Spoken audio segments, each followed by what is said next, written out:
Hello everyone, my name is निष्ठा और आज से मैं अकाउंटेंसी क्लास 11 के लेक्चर्स शुरू करूंगी। तो सबसे पहले जो हम शुरू करेंगे, हम करेंगे चैप्टर वाइज छोटे छोटे टॉपिक्स कवर करेंगे। हर वीडियो में मैं एक टॉपिक कवर करूंगी और वो बहुत ही शॉर्ट वीडियो होगा ताकि आप सभी को समझने में कोई परेशानी ना हो। ज़्यादा लेंथी वीडियोस मैं नहीं बनाऊंगी, ठीक है। अगर आपको कोई भी डाउट है, if you have any doubt, you can just write it in the comment section. Fine. So let's begin with our lesson. So in the first lesson, that is introduction to accounting, सबसे पहले हमारे पास क्या आता है कि accounting का meaning क्या है, राइट। आपकी जो बुक है अकाउंटिंग, आपका जो सब्जेक्ट है अकाउंटेंसी, सबसे पहले तो आपको उसका मीनिंग पता होना चाहिए क्लास, ठीक है। तो सबसे पहले हम अकाउंटिंग का मीनिंग समझेंगे, what is the meaning of accounting, right. मैं जो आपकी बेसिक डेफिनेशन है उस पर बाद में आऊंगी। सबसे पहले मैं आपसे डिस्कस कर लेती हूँ जो हमारी डेली लाइफ होती है उससे आप अकाउंटिंग को कैसे रिलेट कर सकते हो, ठीक है।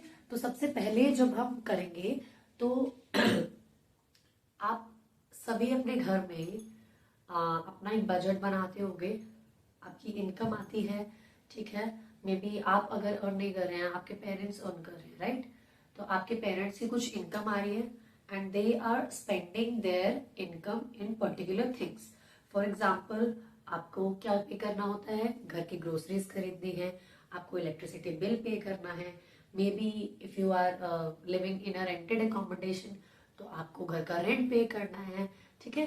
There are lot many expenses that you have to incur in your home, ठीक है।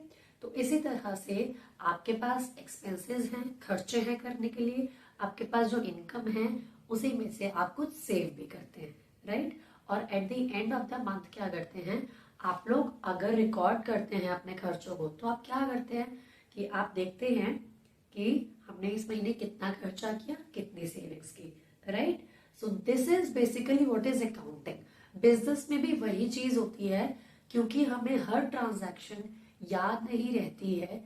क्योंकि मान लो मेरी इनकम आ रही है, मुझे नहीं पता मैंने महीने में कितने पैसे किस चीज पे खर्च किए, राइट। पूरे महीने के सारे ट्रांजैक्शंस याद करना या मेमोराइज करके रखना या रिमेम्बर करना, इट्स वेरी डिफिकल्ट, ठीक है। तो इसीलिए हम उनको रिकॉर्ड कर लेते हैं और आगे वो हमारे काम आती है ताकि हम उसको इंटरप्रेट कर सकें, एनालाइज कर सकें, ठीक है। So this is all what is accounting.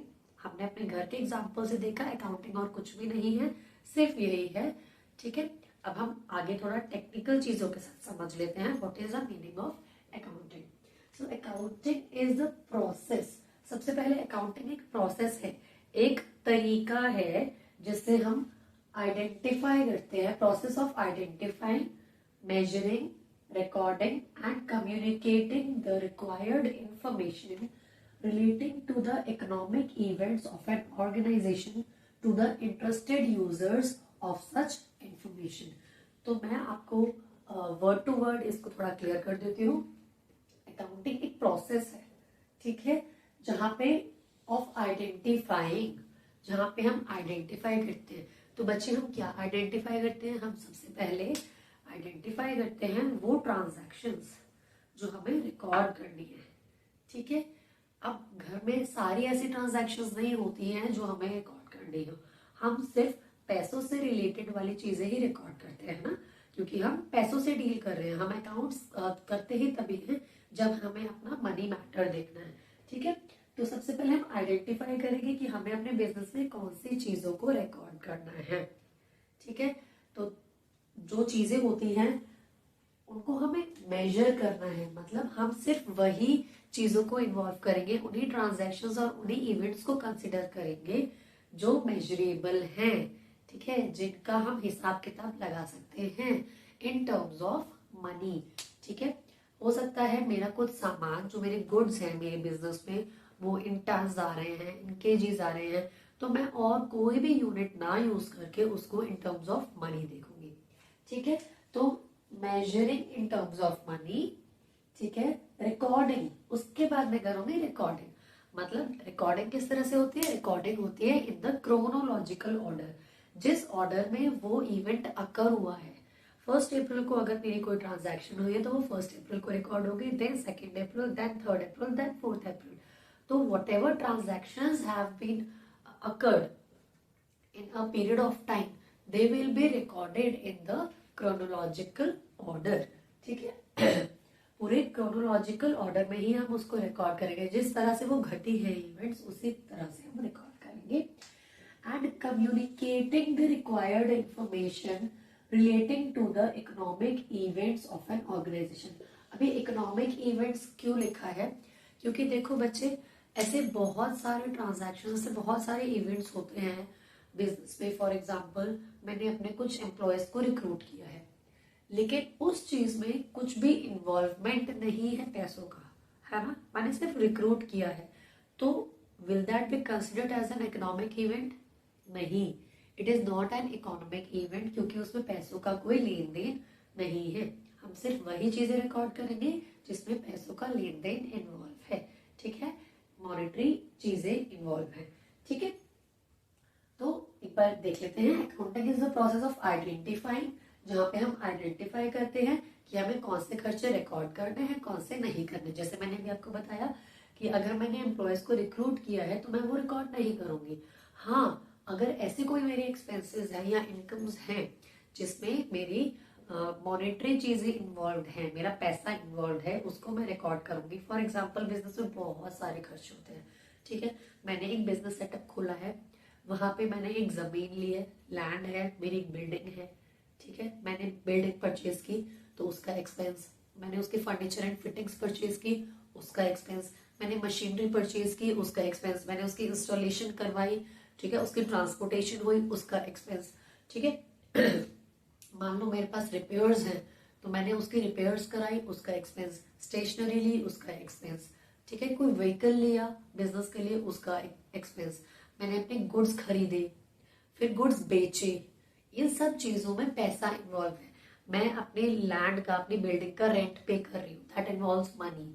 ठीक है, हो सकता है मैं सैलरी पे कर रही हूँ, मैं वेजेस पे कर रही हूँ, मैं कमीशन पे कर रही हूँ, या मैं कमीशन रिसीव कर रही हूँ, या मैं इंटरेस्ट रिसीव कर रही हूँ. ठीक है, so all these things, these involve money, और we can say that these are all economic in nature. ठीक है, तो इसलिए तो पहले आइडेंटिफाई करना कि कौन से ट्रांजैक्शंस को रिकॉर्ड करना है, कौन से ट्रांजैक्शंस को नहीं करना. देन मेजरिंग, कि जो हम रिकॉर्ड कर रहे हैं, जिनको हमने आइडेंटिफाई किया है, that should be measured in terms of money, और किसी भी यूनिट में वो मेजर नहीं होंगे. These all things will be measured in terms of money, right, मतलब रुपीज. देन रिकॉर्डिंग, उसके बाद हम करते हैं रिकॉर्ड. ठीक है, जो भी हम रिकॉर्ड करते हैं अपने बुक्स ऑफ अकाउंट्स में, that is all recorded in the chronological order, ये मैंने आपको बता दिया. And communicating the required information, अभी जो इंफॉर्मेशन है जो हमें कम्युनिकेट करनी है, वो कौन सी इंफॉर्मेशन है. देखो बच्चे, बिजनेस में जब मैं रिकॉर्डिंग कर रही हूँ, मैं अपने अकाउंट्स बना रही हूँ, तो मेरे लिए दो चीजें इंपॉर्टेंट होती है. मेरी फाइनेंशियल स्टेटमेंट्स, ठीक है, जो होती है मेरी प्रॉफिट एंड लॉस स्टेटमेंट, और एक वो वाली स्टेटमेंट जो मेरी कंपनी की फाइनेंशियल पोजीशन डिफाइन करता है, वो होती है मेरी कंपनी की बैलेंस शीट. तो ये दोनों इंफॉर्मेशन जो होती है, दोनों शीट्स जो होती है, ये मेरी कंपनी को रिफ्लेक्ट करती है. ठीक है, मेरी प्रॉफिट एंड लॉस स्टेटमेंट मुझे ये बताती है कि मैंने इस साल कितना प्रॉफिट कमाया या कितना लॉस मैंने इनकर किया. ठीक है, जो मेरी बैलेंस शीट है वो मेरी कंपनी की फाइनेंशियल पोजीशन बताती है कि मेरे पास कितने असेट्स हैं, कितनी लाइबिलिटीज है. तो इन सब चीजों को देखकर ही हम ये अपनी जो इंफॉर्मेशन है, हमारी रिक्वायर्ड इंफॉर्मेशन क्या है, हमारी profit and loss statement, balance sheet. ठीक है, ये दोनों ही चीजों को हम कम्युनिकेट करते हैं, दूसरे लोगों तक पहुंचाते हैं. क्यों पहुंचाते हैं? ताकि हम उससे बेटर प्लानिंग कर सके, कंट्रोलिंग कर सके, डिसीजन मेकिंग कर सके. ठीक है, दिस इज अ साइकिल जो मैं इसके बाद आपसे शेयर करूंगी. ठीक है, communicating the required information relating to the economic organization of economic events of an organization to the interested users of such information. ठीक है, हमने जो required information थी वो हमें communicate करनी है, मतलब दूसरे लोगों तक पहुंचानी है. अब वो दूसरे लोग कौन से हैं मैं बताती हूँ. Relating to the economic events of an organization, अब ये जो organization है, it can be any kind of organization. ये कोई सोल प्रोप्राइटरशिप हो सकती है, मे बी पार्टनरशिप है, या फिर कोई कंपनी है, ठीक है, या फिर कोई कोऑपरेटिव सोसाइटी है, तो वो किसी भी तरह की ऑर्गेनाइजेशन हो सकती है। To the interested users of such information, तो ये कम्युनिकेट किसको करना है, ये कम्युनिकेट करना है हमारे इंटरेस्टेड यूजर्स, जिनको वो इंफॉर्मेशन चाहिए, जो उस इंफॉर्मेशन के लिए इंटरेस्टेड है। और वो लोग कौन है? तो देखो बच्चे, ये ऐसे जो इंटरेस्टेड यूजर्स होते हैं वो दो तरह के यूजर्स होते हैं। एक होते हैं इंटरनल यूजर्स और दूसरा होते हैं एक्सटर्नल यूजर्स। ठीक है, आपकी एनसीईआरटी बुक्स में ये बहुत क्लियरली मेंशन है। जो इंटरनल यूजर्स होते हैं वो आपकी कंपनी के, आपके ऑर्गेनाइजेशन के अंदर के मेंबर्स हैं। ठीक है, वो कोई प्रोडक्शन मैनेजर हो सकता है, कोई सुपरवाइजर हो सकता है, कोई वाइस प्रेसिडेंट हो सकता है, ठीक है, या कोई आपका स्टोर मैनेजर हो सकता है। तो ये जो आपकी कंपनी के अंदर के लोग हैं, इंटरनल मेंबर्स हैं, वो आपकी जो इंफॉर्मेशन है उसको यूज करते हैं, आपके जो फाइनेंशियल स्टेटमेंट्स आपने बनाई है उसको यूज करते हैं, ताकि वो उसको उसके हिसाब से प्लानिंग कर सके, कंट्रोल कर सके चीजों को, ठीक है, और आगे के लिए डिसीजन मेकिंग कर सके। जैसे आप लोगों ने अपना बजट बनाया मंथ का, तो आप देखते हो कि मेरी इस महीने ये इनकम थी और मैंने इसमें इतना खर्चा कर दिया है ना, तो मेरी सेविंग्स कम हुई। तो आप क्या सोचते हो कि नहीं, अगले महीने में ये खर्चे जो है अपने कट डाउन कर सकती हूँ, तो मैं इसको स्किप कर दूंगी, इसको स्किप कर दूंगी, इसको कट डाउन कर दूंगी, तो मेरे जो है वो खर्चे कम हो जाएंगे। करते हो ना आप? तो इस पिछले महीने का बजट देखकर अपना नेक्स्ट मंथ का प्लानिंग करते हो। तो same happens with the organisation. हमारे जो इंटरनल यूजर्स हैं, हमारे पिछले सेशन की, पिछले अकाउंटिंग पीरियड की जो हमारे फाइनेंशियल स्टेटमेंट्स हैं, प्रॉफिट एंड लॉस स्टेटमेंट और एसेट्स एंड लायबिलिटीज देखकर ये देखते हैं, प्लानिंग करते हैं नेक्स्ट फाइनेंशियल ईयर के लिए, controlling, and then they take proper decisions. उनको ये चीजें डिसीजन मेकिंग में हेल्प करती है। तो this is what internal users use it for. ठीक है, तो जो हमारे इंटरनल यूजर्स हैं वो इस तरह से हमारी शीट्स को, फाइनेंशियल स्टेटमेंट्स को यूज करते हैं। करेक्ट। तो दूसरे हैं एक्सटर्नल यूजर्स। अब एक्सटर्नल यूजर्स बच्चे बहुत तरह के होते हैं, जो हमारी ऑर्गेनाइजेशन के बाहर है। अब वो हमारी ऑर्गेनाइजेशन के बाहर है तो उन्हें इंटरेस्ट क्यों है हमारे फाइनेंशियल स्टेटमेंट्स में, उनको हमारे अकाउंट्स में इसलिए इंटरेस्ट है बच्चे, क्योंकि देखो, मान लो मुझे किसी से सामान लेना है, सामान लेना है मतलब गुड्स लेने हैं, माल लेना है अपने बिजनेस के लिए, जो मेरे सप्लायर्स हैं। तो मैं क्या करूंगी, उन सप्लायर्स से माल लूंगी, तो वो मुझे क्रेडिट पे सामान क्यों देंगे? वो पहले मेरी फाइनेंशियल पोजीशन देखेंगे कि क्या ये बंदा पिछले साल से प्रॉफिट अर्न कर रहा है, पिछले कुछ सालों से, क्योंकि अगर नहीं कर रहा है तो वो मुझे उधार पे सामान नहीं देगा। ठीक है, तो मेरी फाइनेंशियल स्टेटमेंट्स को रीड करेगा, स्टडी करेगा और उसके बाद ही मुझे क्रेडिट पर सामान देगा। तो सप्लायर्स इस इंफॉर्मेशन को यूज करते हैं। उसके बाद बैंक्स या अदर इंस्टीट्यूशंस। बैंक्स को क्यों जरूरत है भाई? आप लोग लोन लेने जाते हो तो आपकी सैलरी स्लिप वगैरह सब मांगी जाती है ना, कि आप कितना कमा रहे हो, कितना आप इधर दूसरे लोन्स में ईएमआई पे कर रहे हो। क्यों? क्योंकि वो आपकी फाइनेंशियल पोजीशन देखते हैं। सिमिलरली यहाँ भी होता है कि अगर आपको लोन्स चाहिए तो बैंक क्या करती है, आपकी जो फाइनेंशियल स्टेटमेंट्स है, बैलेंस शीट है, प्रॉफिट एंड लॉस स्टेटमेंट है, वो उनको स्टडी करती है कि how is this organisation performing. ठीक है, ये दोनों जो स्टेटमेंट्स है ये हमारी परफॉर्मेंस को डिपिक्ट करती है। ठीक है, तो सप्लायर्स हो गए, बैंक्स एंड इंस्टीट्यूशंस हो गए। तीसरे आते हैं हमारे इन्वेस्टर्स।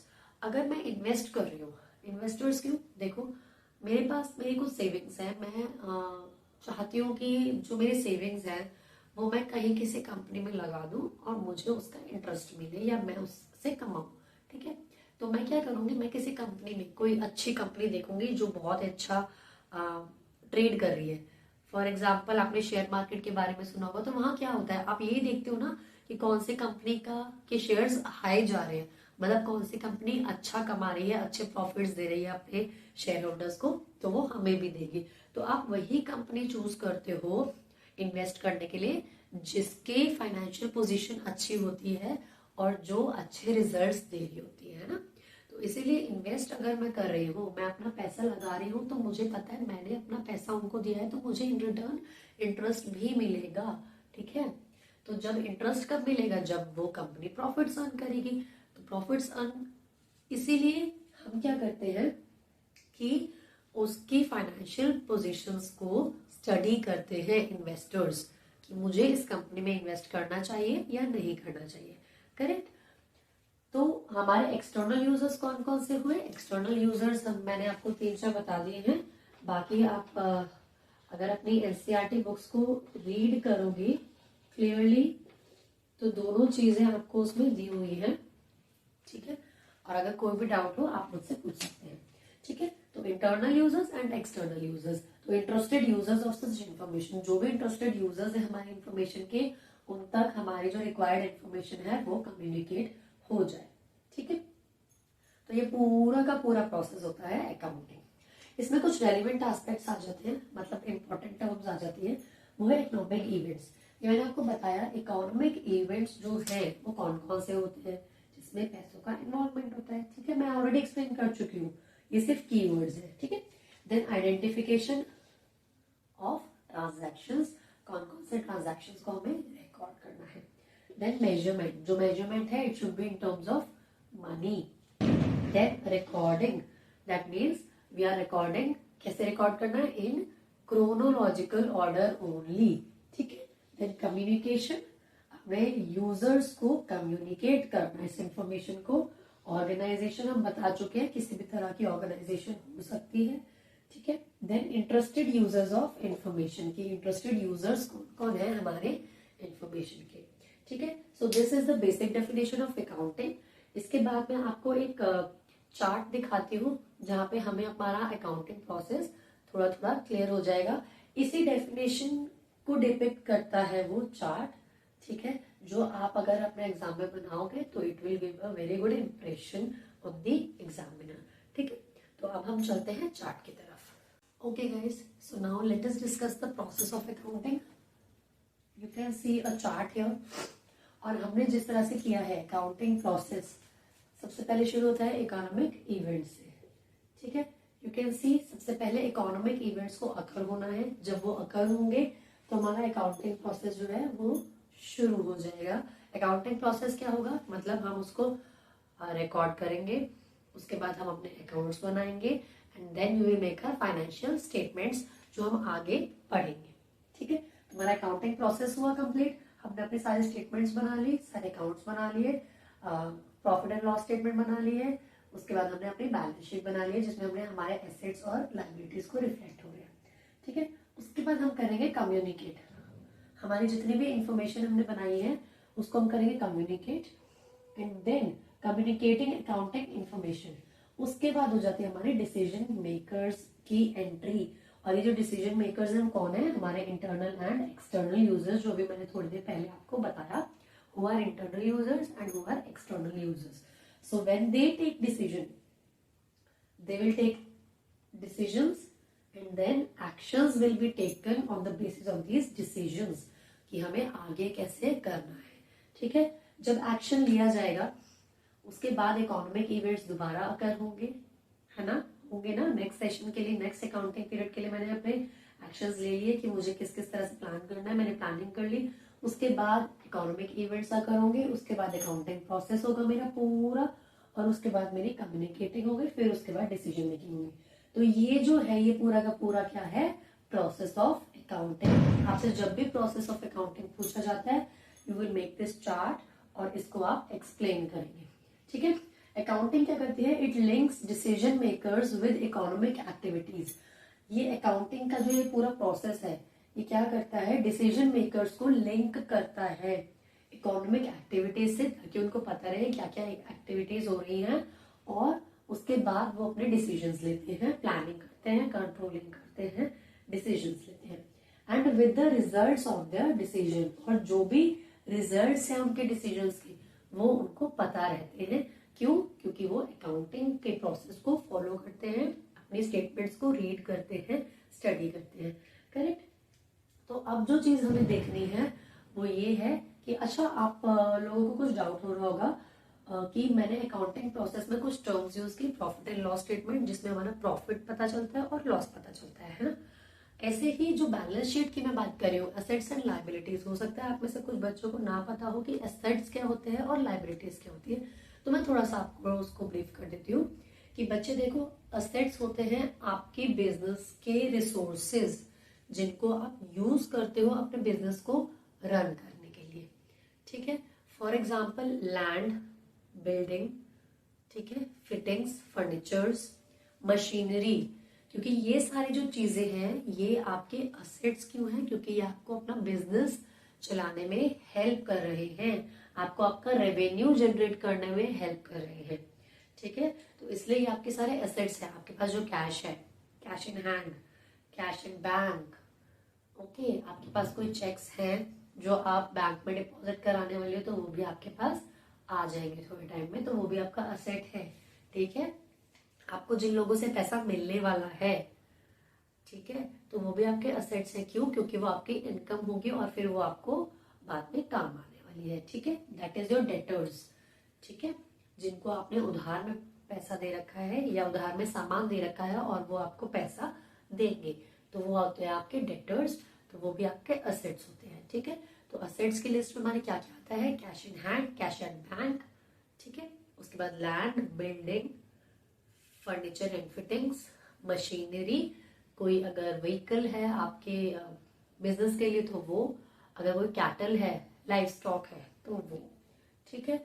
डेटर्स तो है ही है, ठीक है। तो ये सब हमारे होते हैं असेट्स जो हमारे बिजनेस में हमें पैसा बनाने में हेल्प करते हैं, हमारा बिजनेस चलाने में हेल्प करते हैं, हमारी डे टू डे एक्टिविटीज को रन करने में हमारी हेल्प करते हैं, मतलब दे आर आवर रिसोर्सेज, ठीक है।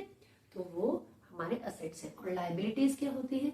लाइबिलिटीज होती है बच्चे जो हम ओ करते हैं दूसरों को। फॉर एग्जाम्पल मैंने कोई बैंक लोन लिया है तो वो मैं ओ करती हूँ बैंक को, मुझे वो बैंक को पे करना है, ठीक है। तो वो मेरे ऊपर एक लाइबिलिटी है, एक जिम्मेदारी है कि मुझे वो देना है, ठीक है। तो वो मेरी लाइबिलिटी हो जाएगी। ऐसे ही कैपिटल, जो